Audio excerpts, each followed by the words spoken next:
XSFM입니다. I, D, W, K.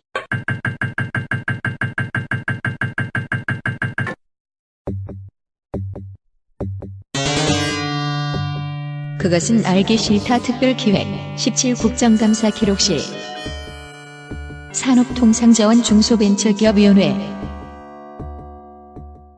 좋은 하루 되고 계십니까? 도널드 트럼프가 들락날락하고 있는, 그래서 교통이 더 막히는 서울 시내를 뚫고 저희가 출근을 했습니다. XSFM 그것은 알기 싫다 17 국정감사 기록실 산업통상자원 중소벤처기업위원회 시간입니다. 비상시국 대책회의에 덕지진부터 소개하죠. 안 그럼 탈당하니까. 안녕하십니까. 출근한 것은 아니고요. 여기 있었습니다, 어제부터. 네.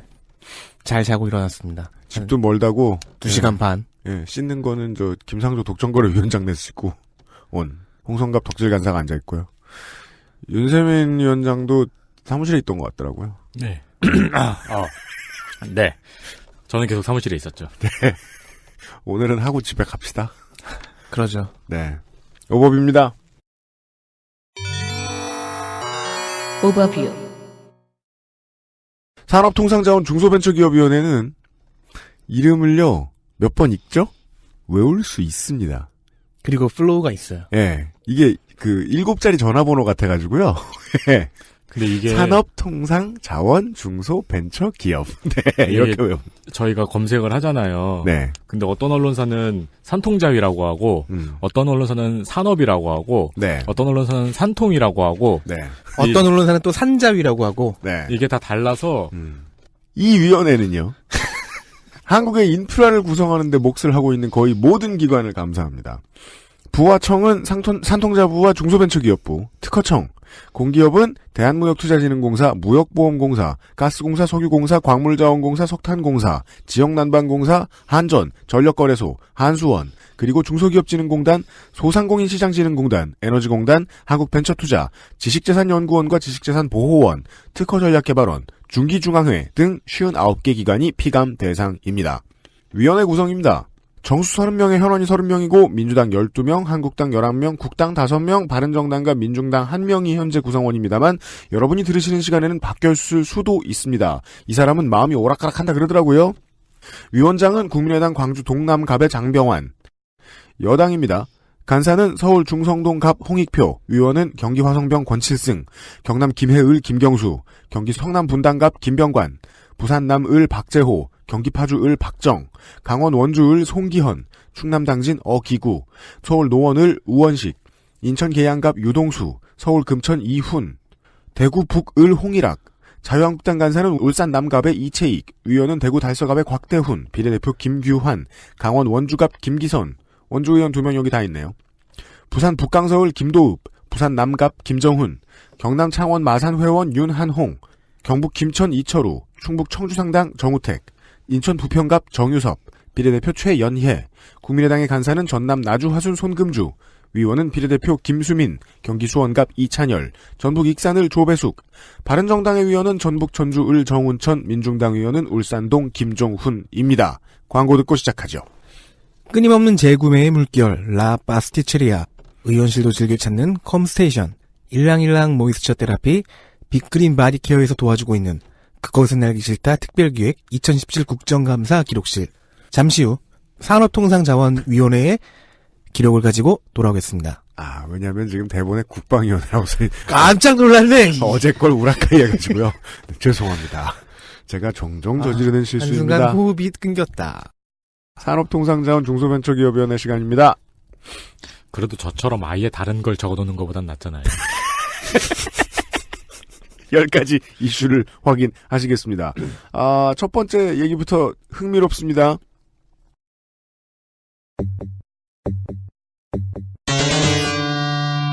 이슈 10. 큰 가게 월세 내면 큰 기업인가? 국민의당 손금주 16일 중소벤처기업부. 중소기업청이 현재처럼 부로 승격되기 이전에도 소상공인 보호는 이들에게 중요한 업무 중에 하나였습니다. 그렇다면 보호할 소상공인의 정의와 범위는 어떻게 어디까지인가? 그렇죠. 이 문제에 대한 패러다임이 아직 확고하거나 섬세하지 않은 것 같아요. 손금주 의원은 그 선을 확실하게 긋는데 도움을 준 것 같습니다. 규제 대상인 복합 쇼핑몰, 주변의 상인은 당연히 보호를 해야 되겠죠. 복합 쇼핑몰은 규제하고 주변의 소상공인들은 보호하고, 복합 쇼핑몰에 입점한 소상공인도 보호의 대상이 아니냐? 그들도 소상공인이다. 즉 쇼핑몰을 운영하는 주체와 입점해 있는 상인을 분리해서 사고한 겁니다. 전통시장 소상공인 보호 쪽도 온라인 쇼핑 시장이 성장하고 있으니까 이들과의 경쟁 혹은 협업 같은 것까지도 염두에 두고 정책을 펴야 한다는 지적도 있었습니다.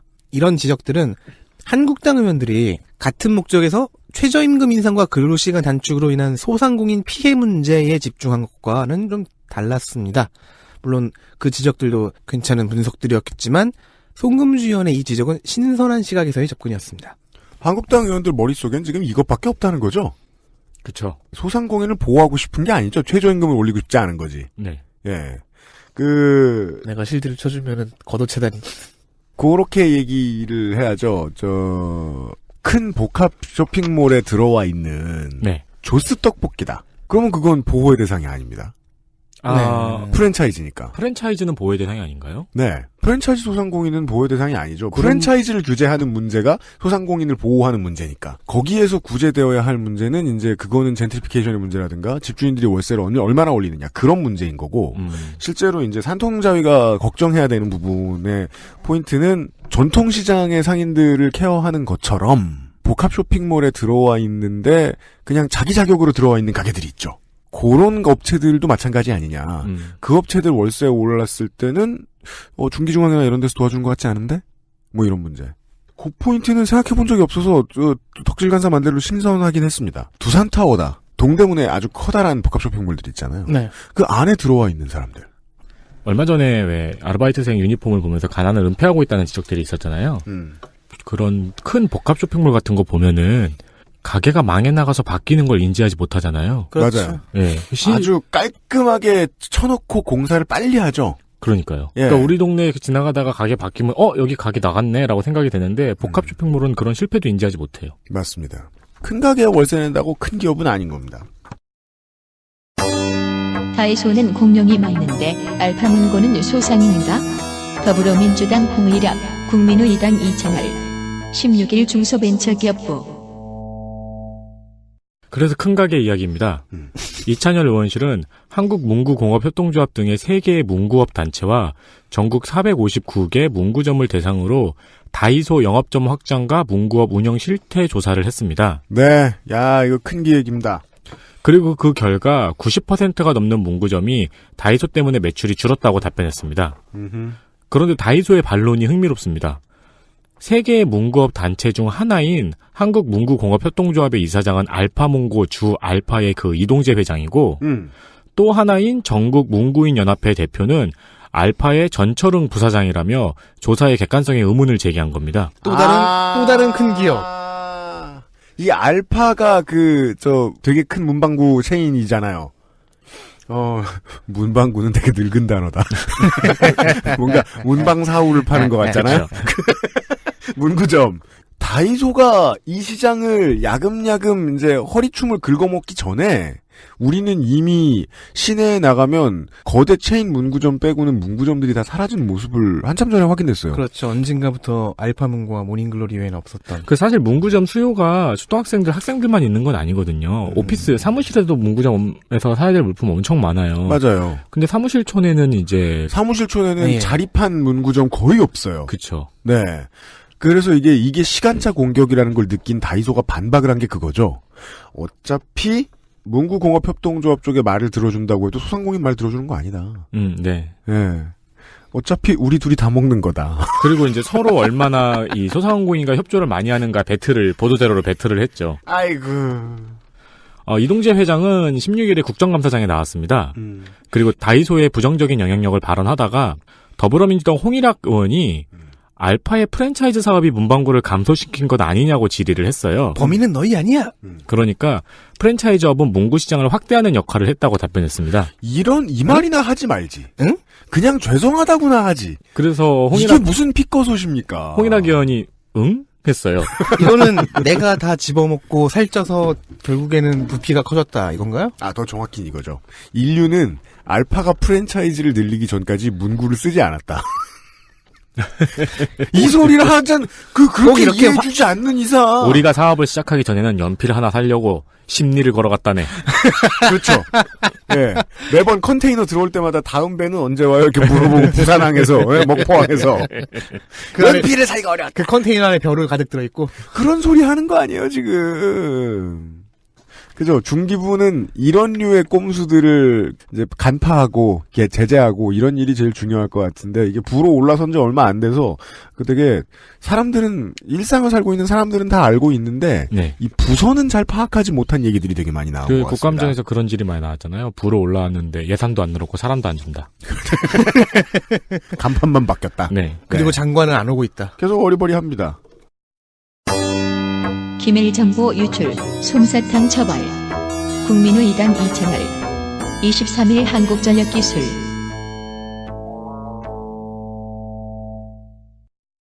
(2014년 1월에) 한전기술에서 근무하는 원자력 사업처 직원 한 명이 갑자기 국제협력팀 사무실로 뚜벅뚜벅 걸어 들어갑니다. 그리고 거기 있는 컴퓨터에서 하드디스크를 4개를 훔치는데요. 이 하드디스크에는 아랍에미리트 등 해외 원전 사업 개발 자료 및 기술 개발 자료라는 데이터가 저장돼 있었습니다. 뭔가 이상하죠? 그래서 하드디스크 4개를 훔쳤어요. 네. 기밀 정보가 들어있죠. 이거를 어디 팔거나 하는 게 아니라 회사 인근 하천에 버렸습니다. 우리가 이제 들어봐서 압니다. SSD는 물에 뜰 거예요. 그죠. 예. 하지만 좀 떠있다 네. 가라앉을 거예요. 근데 하드디스크는 바로 가라앉을 거요? 네. 그쵸. 돌이죠, 돌. 돌이죠, 돌. 이런 사건이 있었다는 것을 이찬열 의원실이 공개했습니다. 아, 갖다 파는 것도 아니고. 네. 그러니까 예. 하천에서 직거래를 하려고 그랬는데 중고나라에서 약속을 잡아서 펑크냈어. 네. 그 열받아 던져버린 거죠. 혹은 만났는데 내고를 시도해서 너무 심하게. 아 근데 생각해보니까 그게 맞긴 맞네요. 혹은 하드 아, 저 UAE에서 왔는데 5만 원만 깎아달라고 해가지고 아니, 내가- 승질나서 하드를 던져버렸어. 그렇죠. 네 유해를 개를 다? 이 사람들은? 원래 집 근처로 오면 내고 해주잖아요. 아랍에미리트에서 비즈니스 타고 왔다고 10만 원만 깎아달라고. 이 절도 사건은 국정원이 인지를 해서 검찰에 수사를 의뢰했습니다. 그래서 이 직원은 구속 기소되고요. 2심 재판에서 절도죄와 업무방해죄 둘 모두 유죄 선고를 받았습니다. 뭐 범행 의도는 이찬열 의원실이 공개하지 않았는데요. 당시 버린 하드디스크 4개 중에 3개는 일단 회수를 했다고 해요. 한국 경찰 대단합니다. 근데 1개는 미회수 상태입니다. 어쩌면 3개는 던지고 하나는 팔았을 수도? 그 세 개는 별게 아닌 자료였고. 네.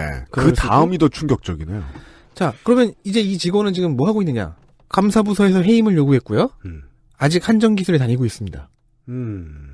정직 6개월의 징계만 받았고요. 그나마도 본인이 재심을 청구해 4개월로 감경되었고요. 현재는 책임급으로 재직 중에 있습니다. 이건 무슨 생각일까요? 그리고 산업 스파이한테 적용할 수 있는 혐의가 절도하고 업무방해죄밖에 없나요? 스파이라는 거는 증명되지 않았죠. 혐의이긴 한데. 그렇구나. 훔치기만 하고 팔진 않았으니까. 그렇구나. 그래서 이를 두고 이찬열 의원은 이 정도면 솜방망이 처벌이 아니라 솜사탕 처벌 수준이라고 평했습니다. 아니 그냥 별거 아닌 무슨 출근부 확인용으로 프린트해놓은 대장 같은 게 있다고 칩시다. 큰 회사든 그런 게 있죠. 물론 다 컴퓨터에 저장돼 있습니다만 뭐 뽑아놓은 게 있다 치죠. 그런 거 뽑아놓은 거 아니면 그런 게 들어있는 하드디스크 별거 아닌 거잖아요. 그런 걸 갖다 버렸어도 절도죠. 위원장이 말한 대로 산업 스파이급으로 취급당할 수 있어요. 법은 그렇게 취급 안 하더라도 회사는 네네. 고소를 해야지. 그럼요. 아니, 해고를 하든가 실제로 해임을 요구했잖아요. 감사부서에서는. 제 친구들 중에 몇 명도 저 카메라 좋은 비싼 스마트폰 사놓고 카메라에다 스티커 붙이고 다니는 애들 얼마나 많은데요. 감사부서에서 해임 요구했으면 윗선에서는 쳐다도 안 보고 그냥 면직 처리해주거든요. 그러니까 면직 처리를 해주는 게 최대한의 이 사람에 대한 배려죠. 근데 징계 4개월이에요. 심지어 무급으로 그냥 다니라는 것도 아니야. 감봉 4개월도 아니야. 징계 4개월이야. 그러니까 정직. 월급, 예. 그냥 집에 있다 오는 거예요. 그러니까요. 네. 그래서 솜사탕 처벌이라는 표현이 맞는 게 그 무급이라 문제지 네. 이거는 사실상 그 방학. 육아휴직. 당한 사람, 이 처벌당한 사람, 이 범인에게는 스윗하잖아요. 이럴 땐 윗선으로 가요. 달콤해. 이럴 땐 윗선으로 가야죠. 네. 윗선으로 가야죠. 음. 예. 왜냐하면 4개월 동안 정직이죠. 이게 이런 공사의 계열사를 오랫동안 다닌 사람한테 네. 그러면은 좋은 기회입니다. 해외여행도 가고. 발리에서 그 서핑을 마스터해서 돌아올 수 있어요. 유스호스텔 같은데 묵으면서 그래서 발리 그런 거 있나? 밑선을 네. 좀 봐야 되고 그리고 BS 상태인 하드디스크 하나. 한정 계열사에 이런 이상한 일이 있었습니다. 다음 보시죠. 시내 직장 강원랜드 민주당 대 한국당 16일 중소벤처기업부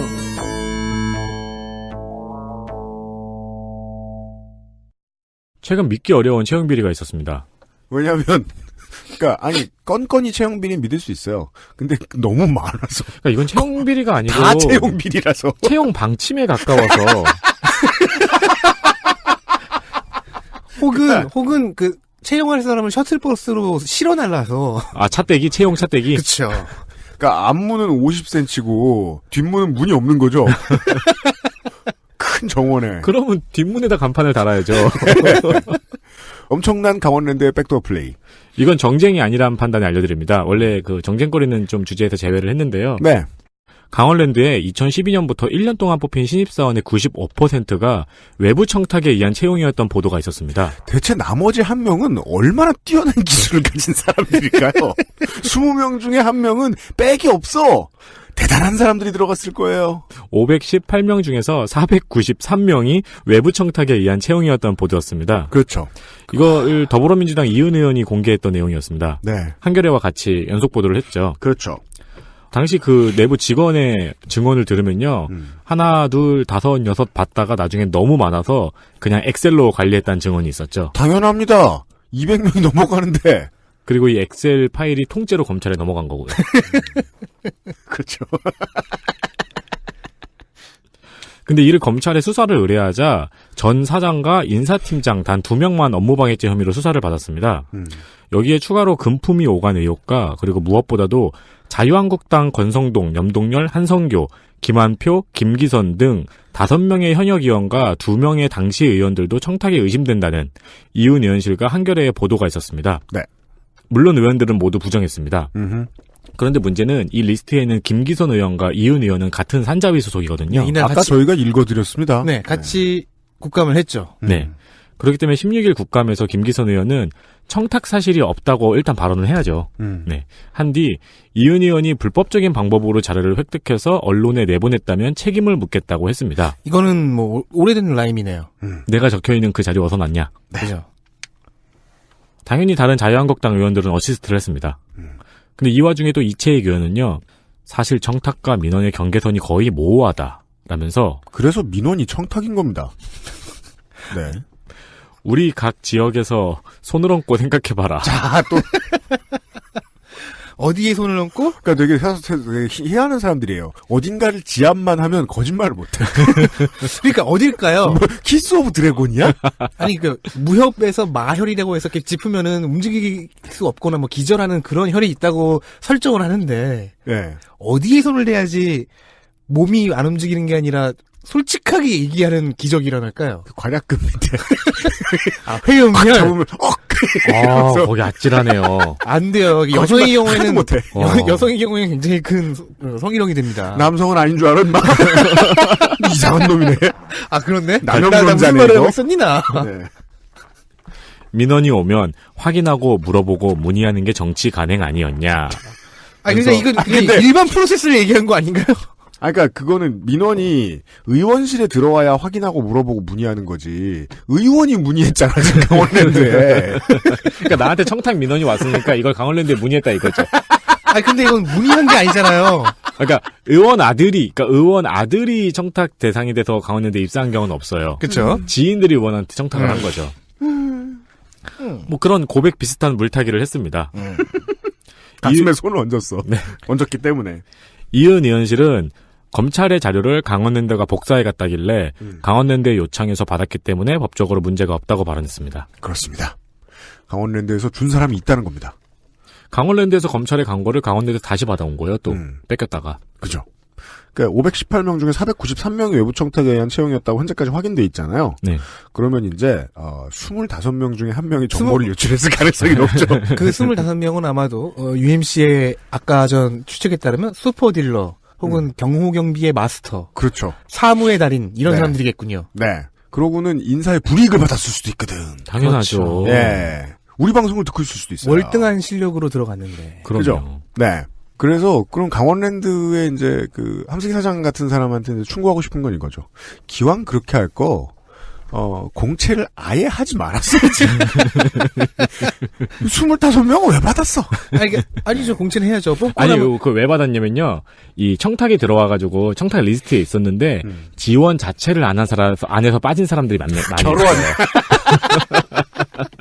추가 청탁을 받아야 되는데요, 그러면. 네. 신고리 오류 후기 백지화 절차의 문제. 국민의 이당 손금주, 한국당 김도읍. 12일 산업통상자원부. 네, 결국 신고리 5,6호기가 백지화에서 구원되었습니다만 12일의 국정감사에서는 아직 그 결정이 나기 전이었고요. 신고리 원전 입장에서 보면 구원받았죠. 네, 그래서 이날은 신고리 5,6호기의 백지화가 메인 이슈였습니다. 이 두 기의 원전을 백지화하는 과정의 근거와 백지화한다면 향후 발생할 문제 이런 것들을 질의했죠. 백지화 논의를 시작하게 된 근원이라고 할 수 있는 게 아마 현재 공론화위원회인데요. 이 공론화위원회는 국무총리 훈령으로 조직이 됐습니다. 그러면 과연 이 위원회의 활동과 결과가 법적 근거가 있느냐라는 질문이 가능한데요. 이 질문이 손금주 의원에게서 나왔습니다. 거의 위원회마다 한 번씩 나오는 것 같아요. 네, 맞아요. 여기서는 손금주 의원이 이 질문을 맡아서 꽤 설득력 있게 간결하게 표현을 했어요. 그래서 장병환 산업위원장은 근거법이라는 것이 아예 없었기 때문에 총리 훈령이 사용된 거고 그러니까 법적 절차를 따지는 건 말이 안 된다. 아. 네. 근거 없을 때는 그러니까 훈령 같은 걸로 쓰기도 합니다. 네네. 그렇게 해서 근거를 만들어야 되니까요. 한편 한국당 김도읍 의원은 공론화위원회 이후에 두 원전 관련한 민사상 소송이 제기될 경우 이미 공사는 늦어졌고 또 만약에 백지화까지 된다면은 소송은 쭉 이어질 테니까요. 네. 물론 지금은 결과가 났습니다만. 네, 누가 책임질 것인지를 질의했습니다. 그래서 백운규 산통자부 장관은 아직 공론화의 결론을 단언할 수가 없다. 각각 경우의 수마다 법적 절차를 따르겠다. 모범 답안을 얘기했고요. 현재는 건설 재개 결정이 났기에 약간의 손실보상 외엔 다른 문제가 없을 것으로 보입니다. 실제로 이관섭 한국수력원자력 사장은 24일에 국정감사에서 합리적으로 인정되는 부분은 우리가 보상하겠다라고 손금주 의원에게 답변했습니다. 네. 청와대 및 총리실의 정치와 입법부의 정치가 다른 분위기를 풍긴다는 게 이제 되게 아주 좋은 사례일 것 같습니다. 청와대와 총리실은 말 그대로 언론전을 했었어야 됐어요. 사람들이 얘기를 묻는다. 네. 왜냐면 표를 받는다. 예외 상황이니까요. 공론화를 시킨다. 그것만 해도 발전된 모습으로 보이니까. 근데 입법부는 그거랑 똑같이 얘기하면 안 되죠. 국민의 뜻이니까 따른다. 이렇게 순진하게 나가면 안 되죠. 거기 전문가는 누가 있었으며 표결의 과정에는 무슨 문제가 없었으며 이 표결을 하는 게 뭔 의미냐. 그리고 법적인 근거와 절차는 지켜지고 네. 있는가. 상임위원회는 그걸 물어봤었어야 된다. 네. 저는 이런 질문은 되게 당연하고 다행이라고 생각을 해요. 왜냐면은 예외는 많이 없을수록 좋고 생긴다면은 모든 걸 확인한 다음에 생겨야 되는 거니까. 그렇죠. 야당은 이거 하라고 있는 겁니다. 네. 다음 보시죠. 전쟁터에 투자하면 뭐? 국민의 이당 손금주, 민주당 어기고, 우원식. 19일 한국가스공사. 2010년 9월입니다. MB 정권이었죠. 그러네요. 한국가스공사 이사회는 이라크 만수리아 가스전에 입찰을 하기로 결정합니다. 그렇습니다. 그리고 3억 7,200만 달러, 우리나라 돈으로 4,200억을 투자합니다. 2010년이었다는 것도 사실은 별로 맞득치는 않은데 2010년의 시리아와 이라크는 네, 왜냐하면 그리고 한참 불타오를 때까지는 아니었지만 2006년부터 이미 뭔가 전조는 보였단 말이죠. 그렇죠. 그리고 투자는 2011년에 집행이 됩니다. 그리고 이곳은 IS 점령지가 됩니다. 그렇습니다. 짧게 말씀드리죠. IS의 점령지에 얼마? 4천억을 투자했다. 이것은 무슨 IS 가스공사하고 거래를 한 게 아닙니다. IS가 석유와 천연가스를 밀수하긴 하잖아요. 그럼 우리나라는 국제적으로 난리 났죠. 그렇죠. 밀수품을 사오는 국가가 됐는데. 그러니까 IS의 최대 교역국이 되는 거예요. 그래서 테러범의 밀수품을 사는 나라. 네, 김정일과 이명박이 동일선상에 섰을 겁니다. 예. 여튼. 그래서 한 푼도 회수받지 못하고 올해에도 계약 유지를 위해서 이 사업에 790만 달러를 더 투자했습니다. 유지비란 게 그렇습니다. 네. IS가 세계적으로 이슈가 된 게 2006년도부터였는데 2011년도에 2010년도에 이런 결정을 한 거죠. 가스공사는 투자비용 보상을 요구하겠다고 입장을 밝혔지만 IS한테? 송금주 의원은 실제 보상 가능성은 낮다고 했습니다. 왜 착해서 그래. 뭘 낮아. 없지. 더불어민주당 어기고 의원이 그 당시의 이야기를 좀 해줬어요. 당시 가스공사법상 이라크 사업에 참여할 수가 없었는데 일단 사업에 참여를 하고 1년 후에 당시 이상득 의원의 발의에 의해서 가스공사법 개정이 이뤄졌다는 절차상의 문제점을 지적했습니다. 어쩌면 이렇게 끼기 빠빠가 안 되고 뭔가 의심스러우면 정확히 들어옵니까? 근데 이건 정말 이해가 안 가네요. 자원 외교를 통해서 뭔가 해먹으려고 했거나 네. 이익을 해먹으려고 했다는 좀 그렇네요. 이익을 취하려고 했다면은 곧 불바다가 될 내전 지역 바로 옆에 있는 가스전을 그 법도 뒤늦게 고쳐가면서 불법으로 네. 투자를 해서 돈을 잃는다? 이 원전 수출 사업도 그렇고요. 그 다이아몬드 광산권도 그렇고요. 그 어맹부 사지방 사업에서 돈을 남기는 핵심 전술은 사업이 성공할 리가 없는 곳에 퍼붓는 거예요. 퍼부어서 허공으로 날아갔다라는 표현에 주목해야 되죠. 허공으로 날아가지 않습니다. 수증기를 싹싹 긁어모으죠, 누군가가. 자. 들여다봐야 되겠네요. 그리고 비슷한 사례가 또 있습니다. 더불어민주당 우원식 의원실은 호주의 GLNG 사업은 4조 5천억을 투자해서 현재까지 1조 2천억 원의 손해가 예상된다고 밝혔습니다. 합쳐서 5조 7천억. 네. 싸게 먹었네요. 합쳐서가 아니고 제가 말을 안 해서 그렇지 몇 개 더 있어요. 시간상 네. 짧게 했습니다. 그 산자위의 국감은 올해도 내년도 이명박을 추적할 겁니다. 이 얘기를 앞으로 계속할 수밖에 없는 게 말했듯이 몇 개 있어요. 사드 보복 피해의 실제 사례. 국민의 이당 김수명. 13일 산업통상자원부.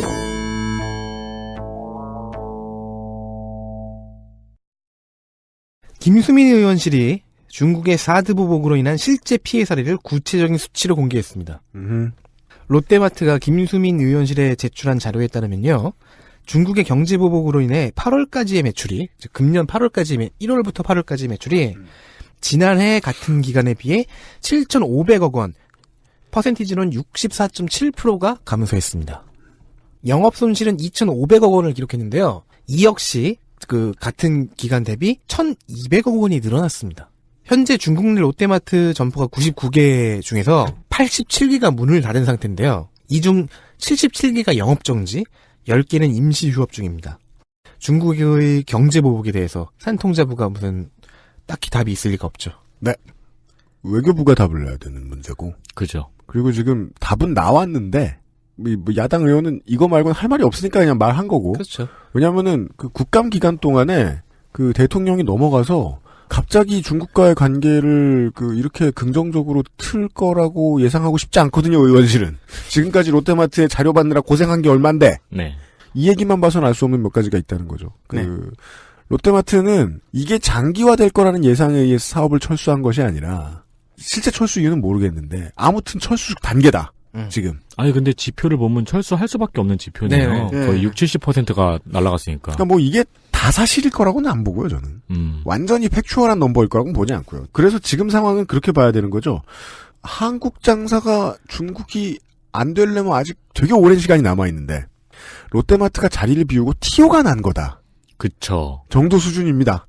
예. 실제로는 저는 그렇게 여깁니다. 네. 광고를 들으시고요. 산자위의 이야기 나머지 3개 정도가 남아있습니다. 이슈는요. 공기업은 부채, 사장들은 부재. 국민의 이당 손금주, 이창열, 조배수. 19일 에너지 12개 기관 국정감사. 또 송금주 의원실이네요. 송금주 의원실이 분석한 2016년 에너지 분야 공기업 부채 현황을 보면은 한국 지역 난방공사가 184%예요. 한국에너지기술평가원이 253.3%예요. 이게 성장률이 아니고 부채 현황이에요. 그리고 한국무역보험공사가 261.5%입니다. 네. 무보는 지금 나오는 이 공사들이 벌린 일에 돈을 빌려주다 이렇게 된 보증서 주다 이렇게 된 겁니다. 또한 한국산업기술평가관리원이 319.3%입니다. 점점 올라가요. 그러니까 뭘 평가하고 관리하다가 이 꼴이 났을까요? 근데 이게 2위입니다. 1위는 한국석유공사입니다. 그렇죠. 2위는 석유공사죠. 네. 부채 비율이 528.9%입니다. 그렇습니다. 한국에서 석유를 캤나요? 알고 보면 우리가 안 가는 어디 고속도로에서 안 보이는 곳에 시추공을 엄청 뚫고 있나 봐. 500년째 돌고 있는. 예. 최근 5년 동안 부채 증가율이 각 공기업당 2배에서 3배 정도로 급증했습니다. 자원외교의 결과라고 할 수 있죠. 그러나 국감장에서는 이를 질책할 수 없었습니다. 지금 한국가스공사, 한국석유공사 등 12개의 피감기관 중에서 5개의 기관장이 공석이거든요. 빚은 있는데 사람은 없어요. 네. 이를 두고 이찬열 의원과 조혜석 의원은 공기업을 이렇게 만들어 놓은 사람들이 국감을 앞두고 튀었다면서 이 문제를 누구한테 물어야 하는 거냐고 말했습니다. 지금 김수민 의원하고 국민의당 의원들이 약간 지금 흥분해서 경문을 쓰자고 해서 지금 좀 삐걱거리는 게 아닌가 하는 생각이 살짝 드는데, 아니 이런 말은 하긴 해야 되는데, 공기업을 이렇게 만들어 놓은 사람들이 정권이 바뀌었는데 아직까지 있으면 안 되고요. 일단 이 정도의 부채 비율이고 이제 사지방 사업에 실제로 부역한 사람들이면 국감에서 나와서 얘기를 하는 게 아니라 검찰에 나와서 얘기를 해야 되는 거고, 또 지난 10년간 공사에서 가장 큰 문제점 중에 하나가 민주정부 때 확립해 놓은 사장 공모의 민주적인 절차가 없어졌다는 거죠. 다 낙하산이 내려와 버렸으니까. 근데 지금 문재인 정부가 새로 들어와가지고 사장 공모를 받으려고 하니까 이게 뭔지 원신들 같은 상태가 된 거예요. 인사 시스템이 거기 맞춰지지 않은 거예요. 예전에는 내려가면 그냥 끄셨거든. 네. 카펫만 깔아놓으면 됐거든. 그래서 공기업 사장들도 늦게 들어올 거고. 잠시 후에 또 얘기할 기회가 있는지 모르겠습니다만은 벤처기업부 장관도 안 들어오고 늦게 들어오고. 네. 다음 보시죠. 태양광 발전도 환경을 전혀 오염시키지 않는 것은 아니다. 말은 한국당 최연혜 12일 산업통상자원부. 원자력 발전의 대표적 대안으로 꼽히는 게 태양광 발전이죠. 하지만 태양광 발전도 오염의 위험이 있다는 사실을 최연혜 의원이 이슈화시켰습니다. 최연혜 의원 이름을 말이에요. 우리가 뉴스에서 코레일 노조 탄압 이후로 처음 들어봅니다. 네. 일을 좀 했네. 태양광 피해 패널에서는 이제 발암물질인 납, 카드뮴 등이 검출이 되는데요. 네, 피해 패널. 네. 태양광 발전이 확대가 된다면 그만큼 피해 패널 발생도 증가할 것이 당연하죠. 최연혜 의원실이 한국에너지기술연구원의 분석을 인용했는데요. 2016년 즉 작년에 39톤이었던 피해 패널 발생이 2023년에는 247배로 급증하게 됩니다. 현재 태양광 발전량 확대 기조를 유지한다면요. 2044년에는 10만 톤이 넘는 피해 패널이 발생할 것으로 예상이 됩니다. 피해 패널이 갑자기 급증하는 이런 문제는 당장의 문제는 아닌 것이 태양광 패널이 15년 묵어야, 즉 15년을 사용해야 피해 패널로 판정이 되는데요. 따라서 현재 발생량은 지금의 구축 사업 규모로 소화가 가능해요. 다만 이후 발생량을 감당할 수가 없는 상태인 거죠. 따라서 장기적인 구축 사업의 조성이 필요할 전망인 겁니다. 네. 자유한국당 의원들은 지금 강을 등지고 네. 서 있는 기분으로 원자력을 디펜스해주고 있습니다. 네. 네. 원자력 중요한, 말고 다른 전력은 없다. 이것도 오염이 한 1%쯤 되니까 원자력에 비해서 이것도 오염이 있네. 1%는 좀 하지 마. 아니고. 그건 그런데 네. 비교해놓고 보면 그렇다는 거죠. 최연혜 의원실의 이 발견과 주장은 매우 쓸모있고 앞으로 참고를 상당히 많이 해야 될 것이지만 최연혜 의원의 의도는 따로 있다. 나라에 살아가는 사람들이 네. 이렇게 신재생 에너지를 싫어했던 때가 있었나요? 그렇죠. 대체 에너지하고. 점점 더 싫어질 겁니다. 마지막 이슈입니다. 이케아의 리콜. 민주당 김경수 13일 산업통상자원부.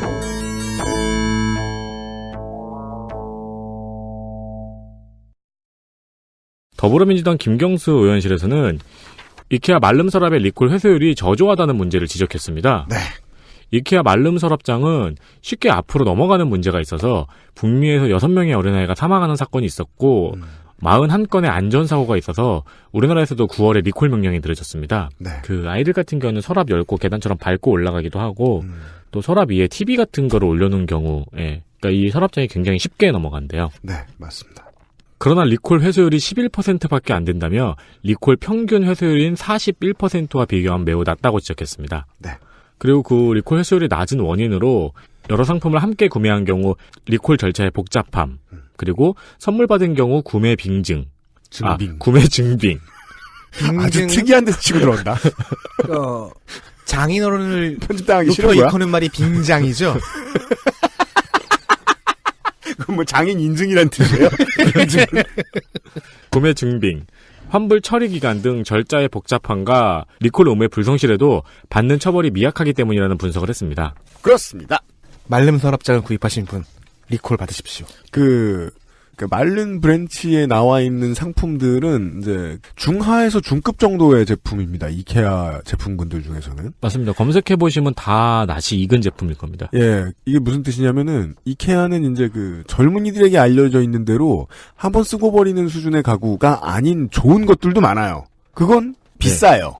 말고 대중적인 거죠. 이 말름 어쩌고 책상, 서랍 이런 거. 패널이 상당히 헐렁덜렁합니다.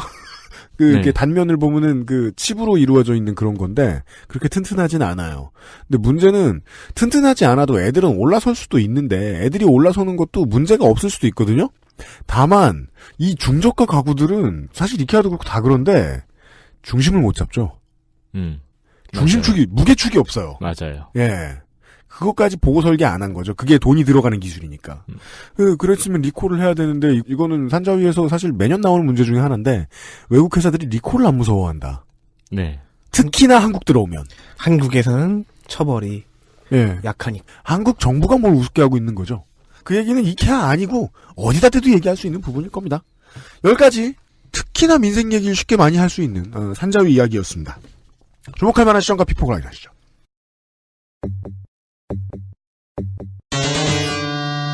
주목할 만한 시전과 피폭.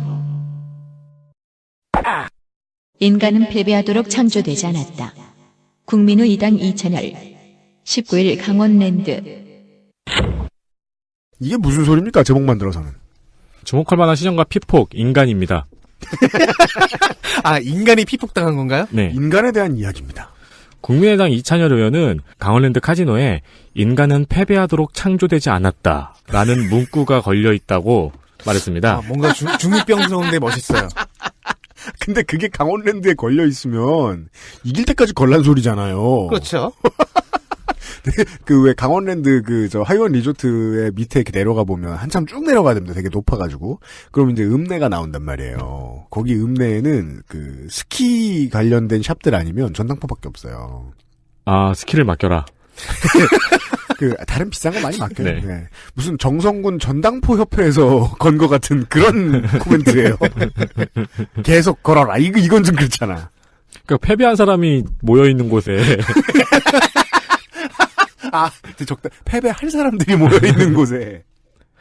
이를 보고 이찬열 의원이 도박해서 돈을 잃고 돌아가다가도 그걸 보면 다시 돌아서지 않겠나고 따졌습니다. 그죠. 진짜 중요한 얘기를 한 것 같아요. 근데 이를 보고 함승희 세장이 대답을 했는데요. 원래는 도박하면 패가 망신한다라고 쓰려고 했대요. 네.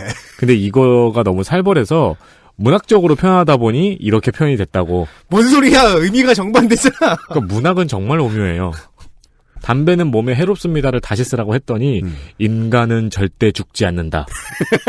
인간의 패는 강인하다. 당신의 생각보다 매우 강인하다. 제가 저희 집 모니터에 이 말을 붙여놓으면 우리 회사는 한 달 안에 망할 것 같아요. 그렇죠. 배틀에서 나오질 않을 거야. 예. 그 만약에 너무 오랫동안 스타일에서 좀 오래 졌어. 그럼 오버워치 들어가고. 인간은 패배하도록 창조되지 않았다. 네. 그리고 함승희 사장이 얘기를 잘하는 거 보니까 함승희 사장은 이제 새누리당 의원이었잖아요. 얼마 전까지. 그 이전엔 민주당 의원이었죠. 예. 민주당 의원이었고 낙선한 다음에 친박연대 갔다가 한나라당 그렇죠. 새누리당 이렇게 가셨죠. 예. 이 사람이 들어간 지 얼마 안 됐는데 본인이 걸었나 봐요. 그러게요. 네, 말투가 약간 그래요. 본인이 걸었나 봐요. 함승희 사장이 한 일이 많은 것 같다. 쇼다운 함승희 대 정우택 19일 강원랜드. 또 함승희 사장인데요. 네. 19일은 이제 자원 3사와 강원랜드 등 12개 기관을 감사한 날이죠. 이날 정우택 의원이 함승희 사장에게 던진 첫 질문은 강원랜드 직원이 시사 프로에 출연해 인사 문제 관련하여 민주당 유력 실세가 강원랜드 여기라고 표현했으니까 아마 강원랜드겠죠? 강원랜드에 있다고 한 발언을 들은 적 있냐는 질문이었어요. 함승희 사장은 방송은 들은 적 없고 내용을 보고 받은 적은 있다고 하는 답을 굉장히 중언부언하면서 대답했습니다. 보는 사람이 굉장히 답답할 정도로 정우택 의원도 표정과 몸짓에 굉장히 답답함이 느껴졌어요. 이 중언부언 속에서 간신히 정우택 의원은 민주당 실세라는 인사가 누군지 파악을 했느냐라는 질문을 던지는 데 성공합니다. 그런데 이 질문에 대한 답도 해당 직원이 누군지 특정을 해야 추적이 가능하다라는 요지를 중언부언을 또 1분 동안 하셨습니다. 함승희 사장은. 요지만 들어도 중언부언인데요? 그래서 대체 무슨 말을 하는 건지 알아들을 수 없어 극도로 답답해진 정우택 의원은 예 아니요로 대답을 해야 내가 다음 질문을 하지 않겠는가라는 말을 했는데요. 아니요. 그럼 다음 질문 하시죠. 라는 답을 했어요. 즉 30초 전의 질문에 대해 예 아니요? 아니요고요. 그러면 이제 다음 질문을 하셔야 된다니까 그거 하세요. 이 얘기가 유명해졌죠. 예, 다음 질문 하십시오. 네. 하지만 정우택 의원은 이미 길을 잃은 지 오래였고요. 이를 답변 회피로 해석하고 폭발해 지금 뭐 하는 거야 이게? 라고 소리를 질렀습니다. 함승희 사장은 16대 국회의원이었다고 했죠. 함의원, 국회의원 할 때 그것 따위로 국감 받았어요?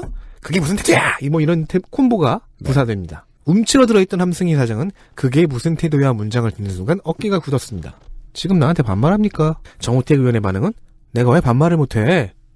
이렇게 싸움이 시작됐습니다. 네. 옛날에 그 방송 3사에서 나오는 국감 장면이라는 것의 그 티피컬한 시이죠. 예.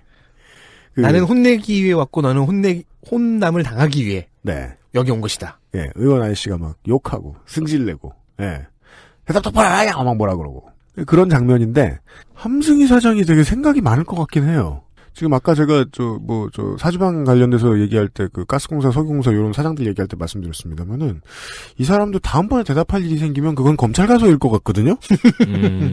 그래서 지금 되게 고립무원이라고 생각하는데 예전에 정우택 의원이랑 원내에서 친했든 친하지 않았든.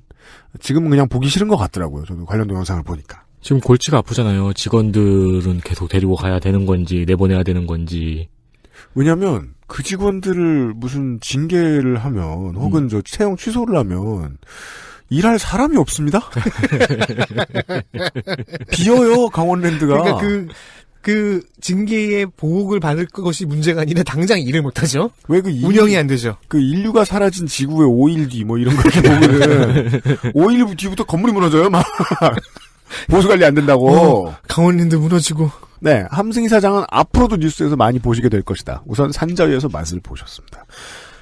산자위의 파이널 4를 확인하시죠. 파이널 4.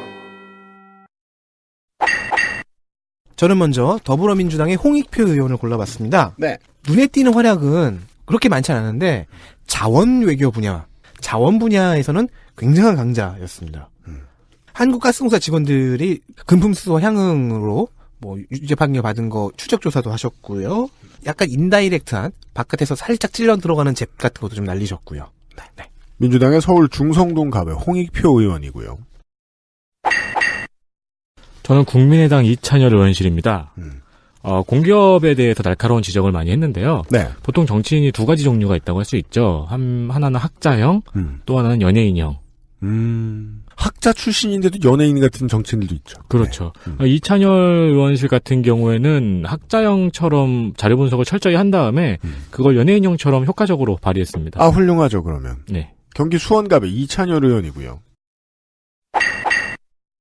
네, 김병관 의원도 있습니다. 더불어민주당 경기 성남시 분당구갑이죠. 김병관 의원은 부자형 의원이죠. 돈이 너무 많아요. 한미 FTA 협상 전략에서 정책자금 지원 비리까지 네. 폭넓고 세세한 시선을 갖고 있는 국회의원입니다. 국민의당 송금주 의원입니다. 네. 거의 산통잡이 올라운드 플레이였어요. 그렇죠. 네. 자료 분석도 굉장히 끈질겼고요. 그리고 지적들이 모두 세심하고 신선했습니다. 네. 그리고 질의하는 그 퍼포먼스 자체도 간략해가지고 이해하기가 쉬웠죠. 네. 판사형 의원이죠. 네. 계속해서 유형을 추가하지 마시고요. 네. 아까 2가지 있다고 얘기했잖아요. 되게 그 외국인들이 흔히 생각하는 한국어를 구사해요. 어조가 없는. 이렇게 들립니다. 근데 귀에 들어와요. 잘 들어와요. 전남 나주 하순에 손금주 의원을 끝으로 파이널 4까지 선정해드렸습니다. 산자의 시간에 비상시국 대책회의의 분량을 마칩니다. XSFM 특별기획 17 국정감사기록실 산업통상자원 중소벤처기업위원회 편 파이널 4 가운데서 좀 전에 알려드린 국민의당 창당 이후로 최초로 그 알실의 국민의당 의원이 나와주셨습니다. 1차구로 나오시는데 좀 간판이 많이 달린 분을 섭외해야 되겠다. 국민의당 수석대변인 이자 산자위의 국민의당 간사인 전남 나주 화순의 손금주 의원이 청취자 여러분을 뵙기 위해 XSFM 스튜디오에 나와 있습니다. 반갑습니다. 네, 안녕하세요. 손금주입니다. 2회째 이제 국감 치르셨는데 네. 작년은 이정현 의원 밥 굽느라 올해는 고영주이사 잘리는 거 막는다고 네. 국감 일정이 많이 꼬인다고 꼬였습니다. 2회째 국감은 어떠셨습니까? 이번 국감은 특히 적폐청산과 관련된 민주당과 자유한국당 간의 논쟁이 뜨거웠기 때문에 정책 국감을 추진하는 과정에서 여러 차례 그런 불협화음이 있었습니다. 국민의당 입장에서는 최대한 파행이 되지 않도록 하면서 국민들이 만족할 수 있는 국감이 되도록 노력을 했다고 생각합니다. 특히 이제 산자위 차원에서 문제된 것들은 네. 이 탈원전 이슈가 맞습니다. 국감 중간에 계속 있었기 때문에 그 부분과 관련된 논의들이 하나의 그 중요한 포인트였고 네. 강원랜드 채용 관련 비리 문제 그 민주당에서 제기한 그와 관련된 것들이 또 하나의 포인트가 돼서 이 2가지가 정치 이슈로 공방이 있었던 부분입니다. 네. 아니 참 다 중요한 문제인데도 정치 공방으로 좀 변질된다고 표현하면 좀 그렇고 이슈가 좀 크게 떠오르고 지면에 많이 다루어지기 시작하면 원래 관심이 없던 의원실인데도 얘기를 막 하기 시작하고 네. 혹은 이제 자기 철학이랑 안 맞는데도 그냥 당론에 따라가서 큰 소리 치는 사람들도 많이 생기고 네. 이슈가 혼탁해지는 경우들이 많은데 손금주 의원실은 똑같은 원자력 관련 이야기이더라도 그동안 캐온 것들을 꺼내온 것들이 있는 것 같아서 첫 번째 질문은 요겁니다. 한수원 국감에서 원전 가동 인력의 4명 중에 1명이 비정규직이다. 이하 오픈이 넘는 수준이. 네. 이런 자료를 확보하셨습니다. 네. 예. 지금 문재인 정부에서 가장 첫 번째 추진하는 그 정책 중에 하나가 비정규직 문제 아니겠습니까? 그 부분이 실제 정치적 테마로만 활용되고 있는 것인지 아니면 공공기관에서 비정규직 문제를 조정하는 그런 실질적인 작업들이 이루어지고 있는 것인지 파악하기 위해서 그 각 기관별로 관련 데이터를 받아왔습니다. 네. 근데 이제 한수원 같은 경우는 특이한 부분이 한수원 자체 내에서 비정규직이 하는 업무들의 내용들이 중요한 것 아니겠습니까? 그러니까 일시적으로 고용되는 경우도 있겠지만 만약에 정규직과 동일한 업무를 비정규직이 한다고 하면 실질적으로 동일 노동에 대해서는 동일한 대우가 있어야 되는 거니까. 그래서 저희들이 검토를 했었는데 비정규직이 담당하는 업무가 네. 소프트웨어 구축, 원자력 발전소의 방사선 관리, 발전소 폐기물 처리, 원전 시뮬레이터 계측 정비 이런 업무들을 실질적으로 비정규직이 하고 있는 겁니다. 그러니까 상당히 전문적인 분야까지도 그죠. 비정규직이 실제 담당을 하면서 대우는 훨씬 또 못 받는 네. 그런 구조가 있어서 원전 안전의 측면에서도 이 부분은 짚어줘야겠다. 물론 뭐 여당 변명을 못할 거는 아닙니다. 뭐 네. 들어온 지 뭐 1년이 안 된 정부가 비정규직을 정규직화하겠다고 했으면 사실 뭐 저희 사실은 몇 번 얘기했습니다만은 1년에서 10년도 걸리는 일이고 네. 의지가 더 중요한 일이라고 또 얘기할 수도 있긴 있는데 그전 정부에서 쭉 이어나간 거를 보면은 비정규직도 비정규직 나름이라서 지금 말씀하신 케이스는요. 네. 상시 필요한 인원이라는 것이 당연하지 않습니까? 그렇죠. 네. 아니 딱 생각해도 한국 수력 원자력에 비정규적으로 다른 일 하다가 왔다 갔다 할 다른 분야의 더 전문가인 사람이 어디 있겠어요. 그냥 고기용 전문가지. 그렇죠. 그러니까 비정규직도 뭐 여러 가지 업무를 할 수는 있지 않습니까? 네. 근데 이제 중요한 것은 이 비정규직들이 담당하는 업무가 전문성을 요하는 그리고 원자력 안전 문제가 가장 최근에 이슈가 되는데 네. 그 원자력 안전과 관련된 업무를 비정규직 그 종사자들이 하고 있다는 겁니다. 근데 그렇게 되었을 때 그 안전에 미치는 영향도 문제이고 또 비정규직을 계속 이렇게 방치하는 문제, 고용과 관련된 구조적인 문제 이 두 가지가 함께 있는 거라서 저희들이 지적을 하게 된 겁니다. 말씀해 주신 그 포지션들을 보고 있으면 상당히 전문성을 요구하는 포지션인데 네. 그러면은 그 동일 포지션에 정규직도 있는데 비정규직도 있는 그런 형태였습니까? 네, 정규직이 담당하는 것의 일부를 비정규직이 같이 하는 겁니다. 그러니까 공간은 같이 같은 있지만 일인데. 신분이 다른 것이죠. 전문성의 레벨은 똑같이 높은 일인데 그렇죠. 전문성을 요하는 건 동일한 거죠. 그럼 그냥 돈 아끼려고 한 것 같다고 볼 수도 있는 거 아닙니까? 그러니까 이게 꼭 한수원만의 문제는 아닐 겁니다. 공공기관에서 네. 정규직을 뽑고 정규직의 좀 부족한 부분을 비정규직으로 채용해서 활용하는 부분인데 이제 우리 사회에서 앞으로 가장 고민해야 될 부분이 이건 것 같습니다. 그러니까 동일한 노동을 하는데 같은 현장에서 대우가 달라지는 부분에 대해서 우리가 받아들이기 어려운 것 아니겠습니까? 네. 그러니까 그런 부분들을 어떻게 해결해 갈 것이냐에 대한 그 노력을 해야 되고 그 부분을 가지고 문재인 정부에서 첫 번째 정치적인 이슈로 삼았으면 그것들을 실질적으로 성과를 낼 수 있는 그런 조치들을 해야 된다는 것이 제 이제 지적입니다. 정무적 감각에 대한 그 문제의식의 발로일 수도 있다는 생각이 듭니다. 이 정도의 전문성이 필요한 위치에서 일을 하는 사람들부터 정규직화하자라고 했으면 사회적인 합의를 얻어내는 것도 좀 더 수월할 수도 있었을 것이다. 이런 주장으로 읽힙니다. 네, 그런 부분도 당연히 있죠. 네. 우리가 그 산자위 차원에서 검토되는 여러 이슈들, 사실 원전 문제도 마찬가지입니다. 그러니까 사회적 합의를 가지고 갈 수 있는 방법들이 있음에도 좀 일방통행식으로 밀어붙이는 경향이 지금 현 정부에 있다.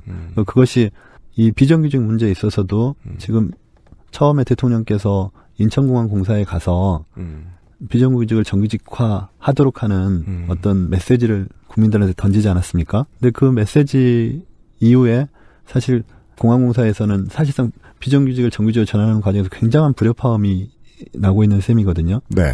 그러니까 그런 것들에 대한 조율 작업이 좀 더 구체적이고 치밀하게 또 실현 가능하도록 정리되면서 정책이 추진돼야 된다. 이런 생각을 합니다. 그 와중에 사실 정치 오래 한 사람들이라면 당연히 예상할 수 있었겠습니다만은 경제지와 보수지가 나서서 왜 이전도의 전문성을 가지고 일하지 않는 사람들부터 먼저 챙겨주느냐 하면서 국민들을 그 두 갈래로 나누는 작업을 아주 쉽게 했지 않았습니까? 네. 청와대는 거기까지 예상을 못하고 추진한 것은 아닌가?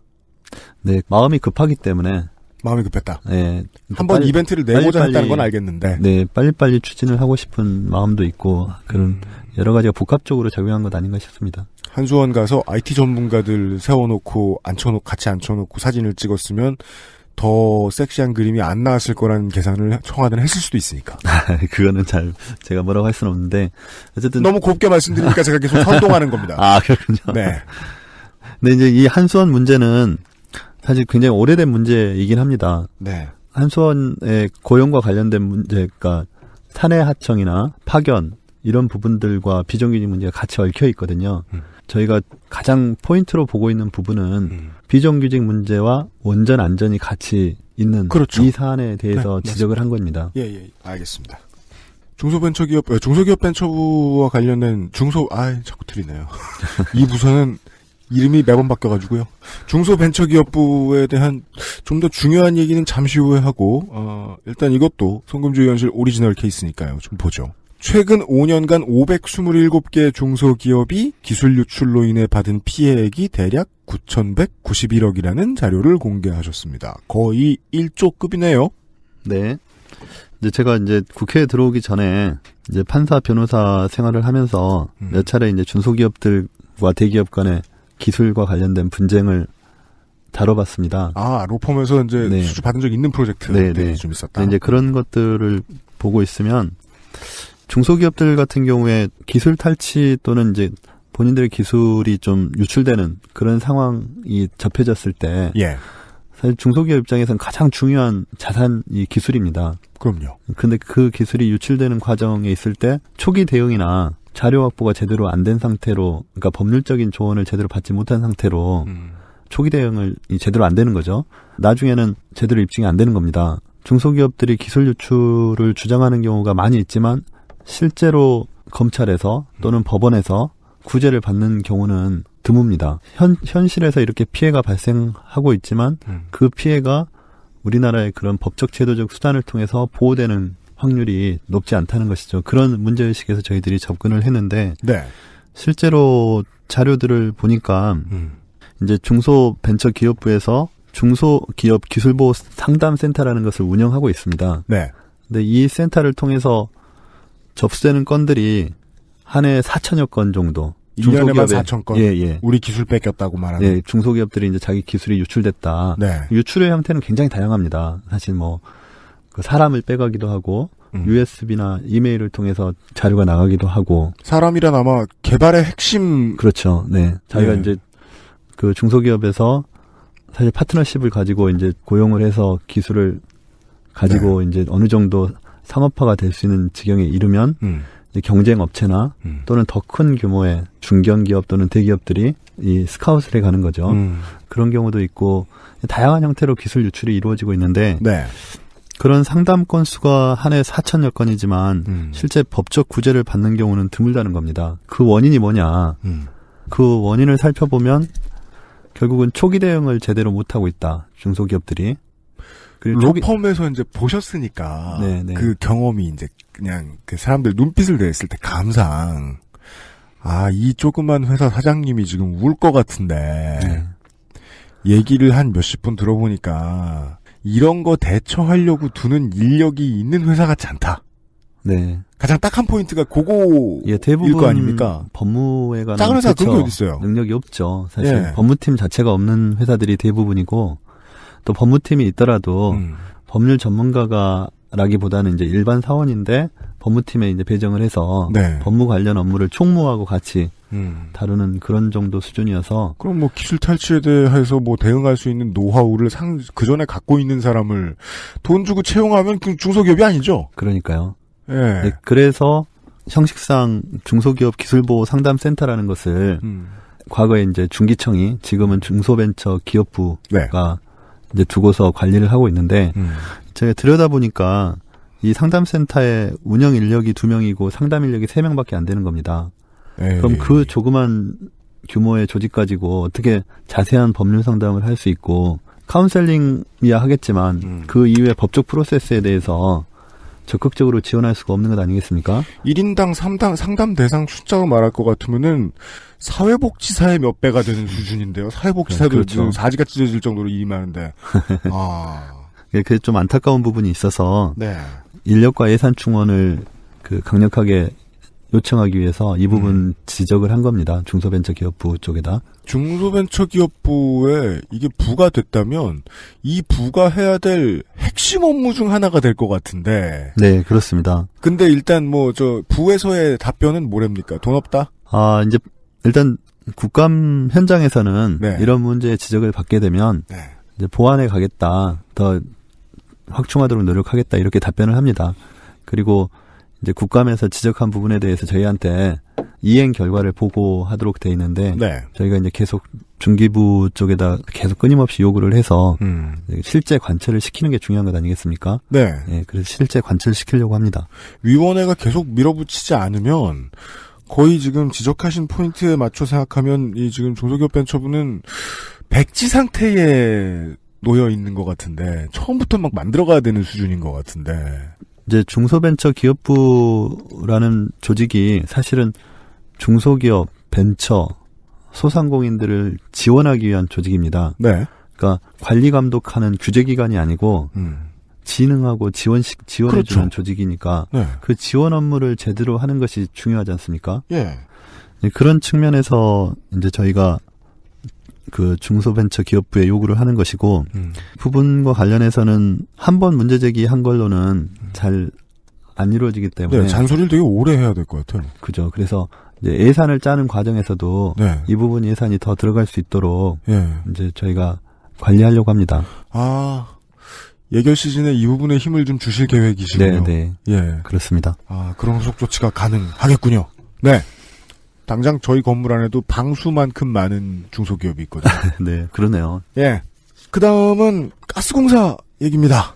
이것도 결코 작지 않네요. 한국가스공사가 투자한 돈 4천억 이상이 날아가게 생겼다. 라는 사실을 이번 국감에 공개하셨습니다. 송금주연실에서. 네. 어디다 투자했다가 이렇게 날아갔을까요? 이게 지금 이라크에 이제 투자를 한 부분인데. 그러니까 너무 황당해서 네. 이 송금주연실이 꺼낸 게 네. 아니 전쟁 난데 왜 투자를 그러니까 정말 좀 답답하죠. 그 전쟁 난데 투자하면 그건 보통 전범이라 그래요. 제가 이제 이걸 추적하게 된 것은 네. 그 이제 MB 정부 때 해외 자원 사업에 대한 투자들이 방만하게 이루어져서 네. 굉장히 많은 피해를 보고 있습니다. 사실 가스공사나 석유공사 모두 지금 그 재정 건전성이 너무 취약해서 네. 국가에서 더 돈을 우리 세금으로 더 보전을 해줘야 되는 네. 그런 지경에 이르렀는데 그런 부분에 대한 문제 제기를 하기 위해서 찾아보는 과정에서 이 부분도 발견이 된 것입니다. 네. 여기서 좀 문제되는 거는 네.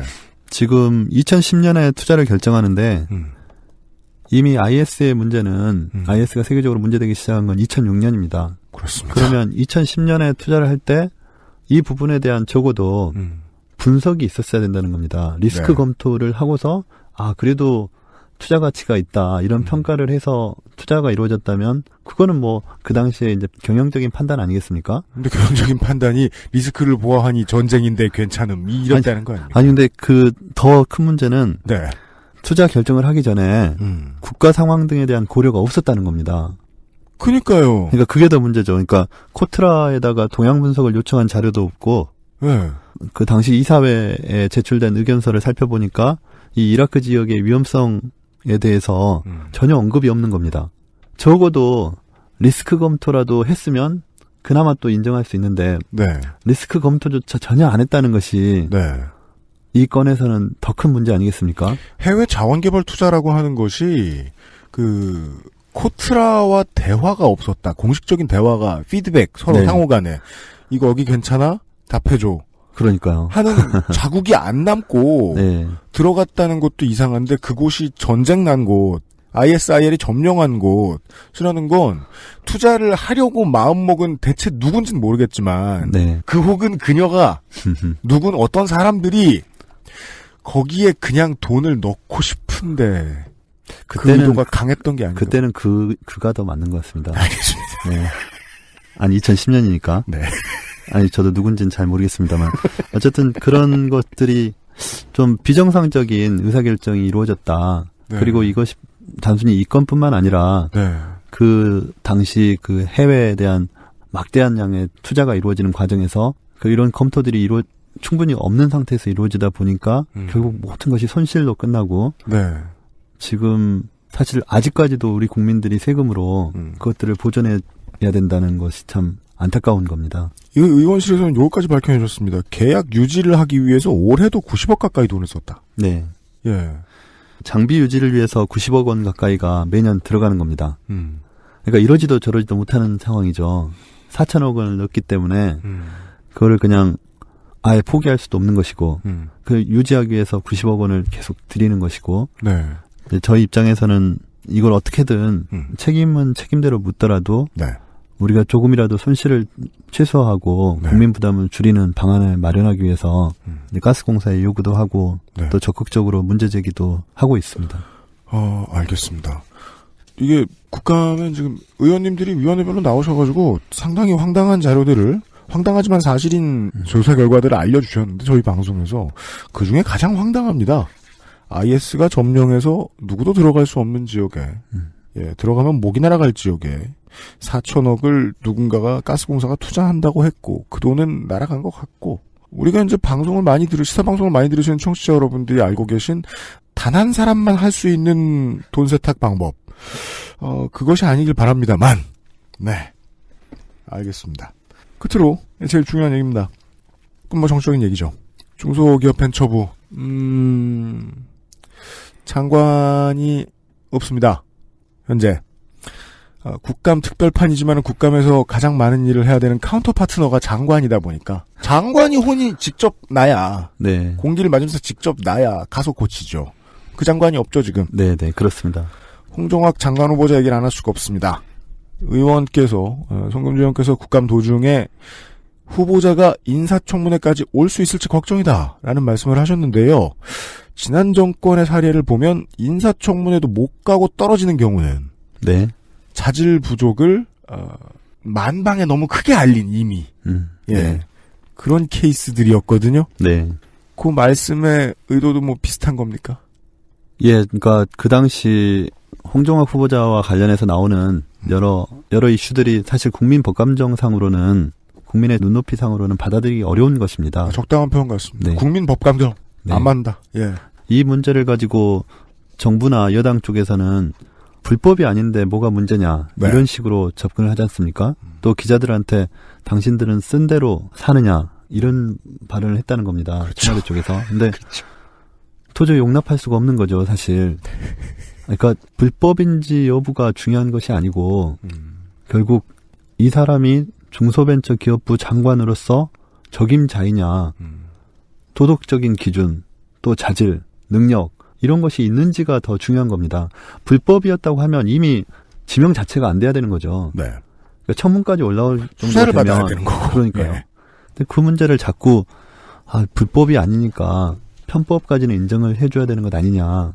뭐 삼성은 뭐 16억밖에 안 냈는데 이 사람은 뭐 얼마 이런 식의 그죠. 접근을 원내대표가 하시더라고요. 그래서 좀 이건 아니다 네. 이런 생각이고 이제 청문회까지 올 수 있느냐 이 부분은 본인이 아직 청문회 11월 10일로 예정돼 있는데 그 사이에도 적극적으로 해명을 하라는 겁니다. 네. 이렇게 자꾸 청문회 때 해명하겠다 또는 본인은 해명하지 않고 자료 제출도 잘 안 하고 있거든요. 의원실에서 요구하는 자료 제출도 안 하면서 오히려 주변에 있는 여당 관계자나 청와대 쪽에서 좀 약간 궤변스러운 네. 지금 실드 입장 쳐주고 정리를 있고. 하고 있는 예. 것. 이것은 좀 문제가 있지 않냐 이런 생각을 합니다. 네. 그림이 독특하긴 하죠. 송금주 의원님이 판사 시절에 네. 이런 경제사범, 그러니까 이런이란 표현 빼겠습니다. 경제사범들을 좀 만나보셨을 텐데 예. 이런 사람들 보면 어떤 생각이 드셨습니까? 이런 사람 만나보기 힘들죠. 어떻게 여기는 할머니한테 증여받은 걸 엄마한테 돈 빌려서 건물을 산 다음에 네. 월세를 받아서 그걸 이자를 메꾸고 이런 신기한 아이디어는 근데 이제 제가 이제 형사 재판을 해보면 네. 진짜 힘들어가지고 500만 원 빌려서 못 갚고 이렇게 법정에 오고 네. 뭐 1,000만 원, 2,000만 원 빌렸다가 못 네. 갚아서 사기범으로 오는 겁니다.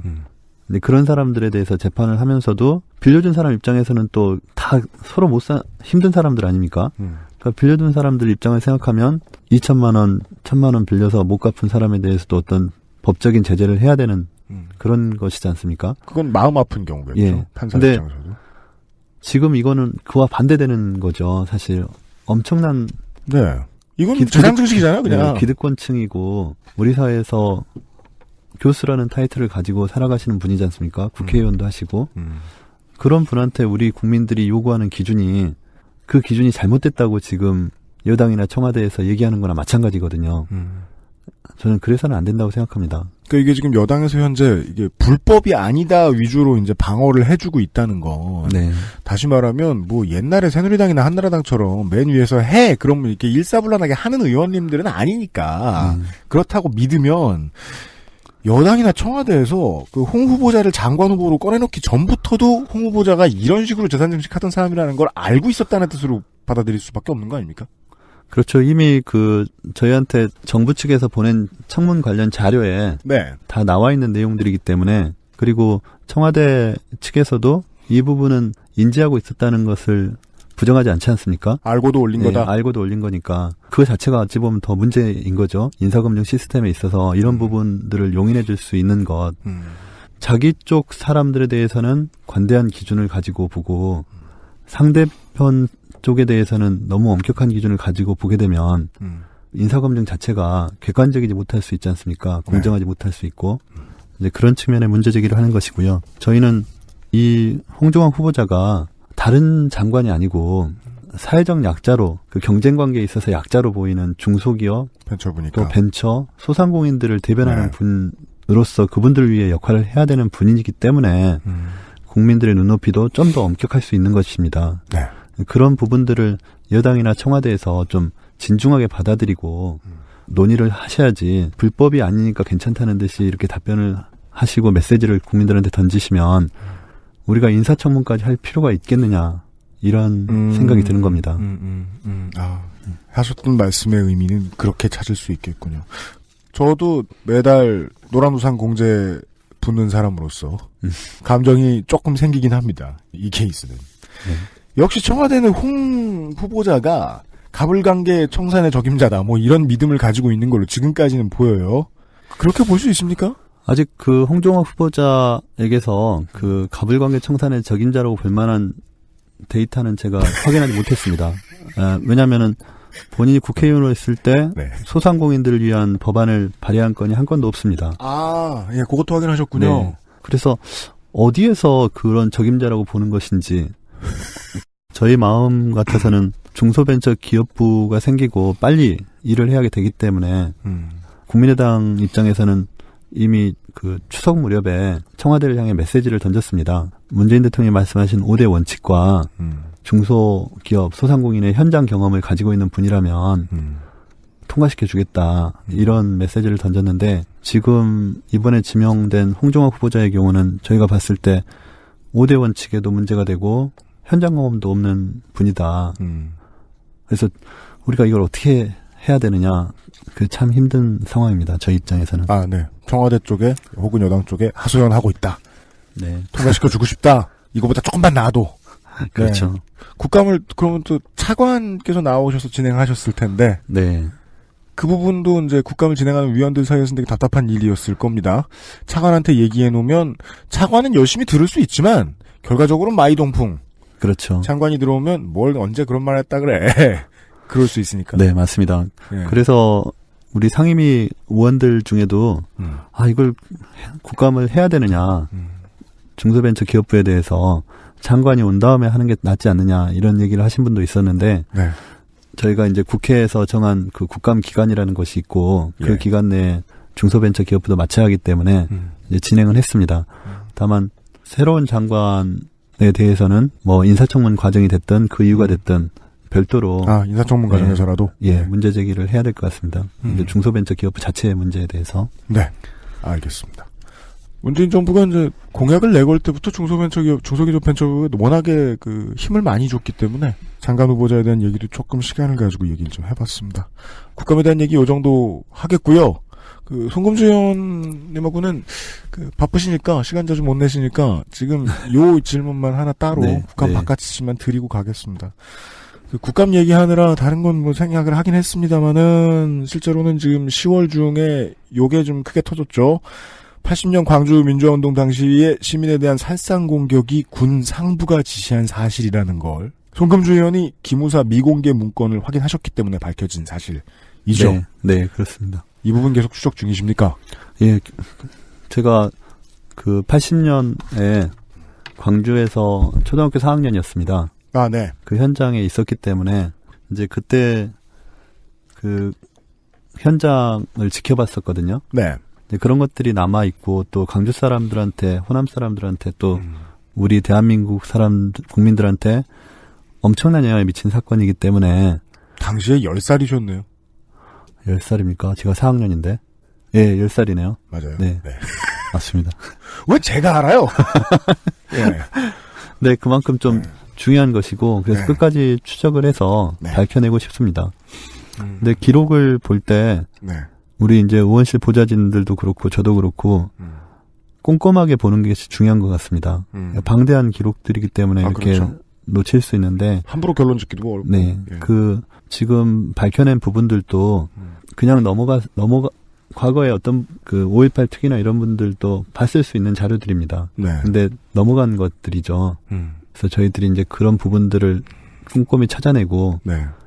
역사에 감춰진 진실 저희가 봤을 때는 이번이 마지막 기회가 아닐까 싶거든요. 그리고 5.18 문제는 이제 이번 기회를 통해서 마무리 지어야 된다. 새롭게 미래로 가야 된다. 이런 생각을 하고 있는데요. 네. 그런 측면에서 계속 추적을 해 나갈 생각입니다. 네.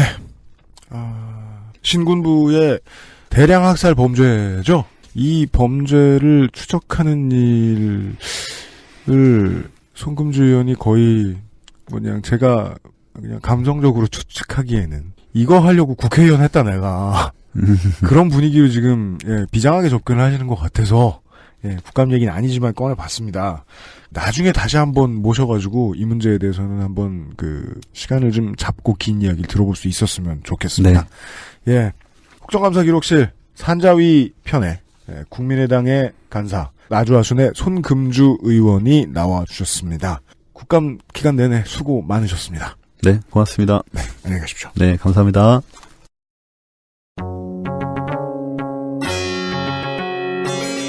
한국 시사 팟캐스트가 흔히 놓치고 있는 포인트입니다. 응원하는 곳의 운명에 따라서 어떤 때는 정치에 여당이 필요 없는 것처럼 이야기하다가 어떤 때는 정치엔 야당이 필요 없는 것처럼 이야기를 하죠.